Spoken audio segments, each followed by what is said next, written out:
Hello everyone, আসসালামু আলাইকুম। ঘরে থাকা সব উপকরণ দিয়ে কিভাবে ক্রিস্পি চিকেন ফ্রাই তৈরি করা যায় সেই রেসিপিটাই আজকে আপনাদের সাথে শেয়ার করব। আশা করছি আপনাদের সবার কাছে রেসিপিটা ভালো লাগবে।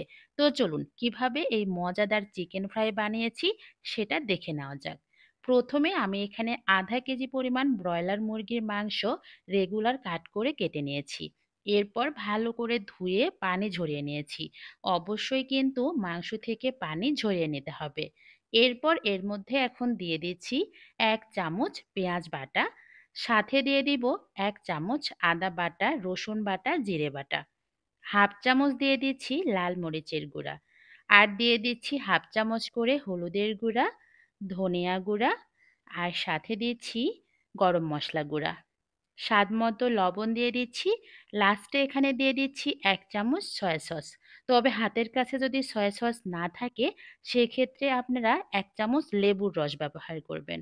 এখন এই সবকিছু মাংসের সাথে ভালো করে মাখিয়ে নিতে হবে। আর এভাবে মাখিয়ে আমি মোটামুটি ১ ঘন্টার জন্য রেস্টে রেখে দিব। আপনাদের হাতে সময় কম থাকলে মোটামুটি ৩০ মিনিট রেস্টে রাখলেও কিন্তু চলবে। ১ ঘন্টা রেস্টে রাখার পরে আমি চিকেনগুলোকে কোট করে নেওয়ার জন্যে একটা ময়দার মিশ্রণ তৈরি করে নিব। এইজন্য প্রথমে একটা বাটির মধ্যে আমি ভরে ২ চামচ পরিমাণ ময়দা দিয়ে দিলাম। সাথে দিয়ে দিচ্ছি এখানে ১.৫ চামচের মতো কর্নফ্লাওয়ার। যদি কর্নফ্লাওয়ার না থাকে সেক্ষেত্রে কিন্তু এটা স্কিপ করতে পারবেন। দিয়ে দিচ্ছি অল্প একটু মরিচের গুঁড়া আর অল্প সামান্য পরিমাণে লবণ। এখন সবকিছু হাত দিয়ে ভালো করে মাখিয়ে নিচ্ছি। ব্যাস, ময়দার মিশ্রণটা রেডি হয়ে গিয়েছে চিকেনের পিসগুলোকে কোট করে নেওয়ার জন্য। এইদিকে কিন্তু মাংস মশলার মধ্যে খুব সুন্দরভাবে প্রবেশ করেছে। আমি আবারও হাত দিয়ে নেড়েচেড়ে মিশিয়ে নিলাম। এখান থেকে এখন ১ পিস চিকেন নিয়ে নিলাম। চিকেনটাকে আমি প্রথমে ময়দার মিশ্রণের মধ্যে ভালো করে কোট করে নিব। এই কাজটা আপনারা একটু দেখলেই বুঝতে পারবেন ঠিক কিভাবে আমি করে নিচ্ছি। একটু হাত দিয়ে চেপে এই ময়দার মিশ্রণের মধ্যে ভালো করে কোট করে নিতে হবে। এরপরে ঠান্ডা মানে নরমাল টেম্পারেচারে রাখা পানির মধ্যে ১০ সেকেন্ডের মতো এই চিকেনের পিসটাকে আমি ডুবিয়ে রাখলাম। এরপরে আমি আবারও ময়দার মধ্যে কোট করে নিচ্ছি।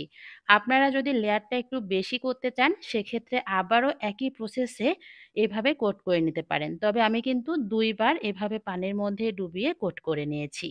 ময়দার মধ্যে একটু চেপে ধরলেই কিন্তু খুব সুন্দরভাবে চিকেন ফ্রাইটা রেডি হয়ে যাবে। এখন চলে যাব ভেজে নেওয়ার জন্যে। তেলটাকে প্রথমে চেক করে নিচ্ছি একটা টুথপিকের সাহায্যে। টুথপিকটা দেওয়ার পরে যখন দেখবো এরকম বাবল উঠে যাচ্ছে, তখন বুঝে নিতে হবে তেলটা খুব ভালো করে গরম হয়েছে। এখানে একটা জিনিস অবশ্যই মাথায় রাখবেন, চিকেন ফ্রাইগুলো ভাজার জন্যে কিন্তু তেলটাকে একদম ভালো করে হিট করে নিতে হবে। তেলটা যদি ভালো করে হিট না হয় তাহলে কিন্তু এই ময়দার কোটিংটা খুলে আসবে। তাই একদম ভালো করে গরম করে নিয়ে এরপরে মিডিয়াম হিটে চিকেনের পিসগুলোকে ভেজে নিতে হবে। আর মোটামুটি চিকেনগুলোকে ভেজে নিতে আমার সময় লেগেছে ১৫ মিনিট। যেহেতু এটা ব্রয়লার মুরগির মাংস তাই ১৫ মিনিটের মতো ভাজলেই কিন্তু খুব সুন্দরভাবে চিকেন ফ্রাইগুলো রেডি হয়ে যাবে।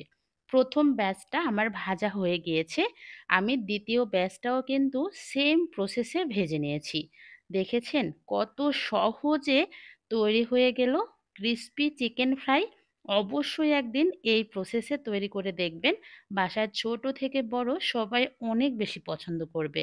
এটা উপরে যেমন ক্রিসপি আর মাংসটা অনেকক্ষণ ধরে ম্যারিনেট করে রাখার জন্যে ভিতরে কিন্তু একদম জুসি হয়েছে। তো সবাই ভালো থাকবেন। আজকে চলে যাই। ইনশাআল্লাহ আগামীকাল আবার দেখা হবে। আল্লাহ হাফেজ।